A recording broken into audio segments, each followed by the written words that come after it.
నేను Medak, Kamareddy, Nizamabad RCO tribal welfare Gangaram Naik నా పేరు. ఇన్ఫర్మేషన్ తెలిసిన దాని ప్రకారం ఏంటంటే హనుమాజ్పేట్లో ప్రైవేట్ బిల్డింగ్లో కొనసాగుతున్నటువంటి స్కూలు 5th to 8th వరకు ఇంటర్మీడియట్ క్లాసెస్లు ఉన్నాయి. ఒక 200 మంది పిల్లలు అక్కడ చదువు నేర్చుకుంటున్నారు. వీరికి రోజు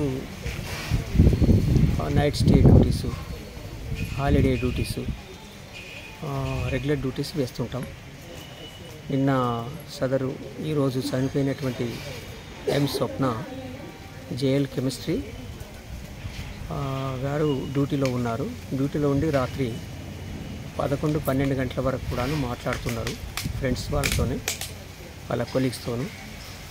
ఇక రాత్రి డ్యూటీలు అయిపోయిన తర్వాత పడుకోవడం జరిగింది. ఉదయము ఏమాత్రం స్పందన లేకపోవడం, పిల్లలు పోయి లేపడంతో ఏ స్పందన లేకపోతే ఆ విషయాన్ని ప్రిన్సిపల్ గారి దృష్టికి తీసుకెళ్ళడం.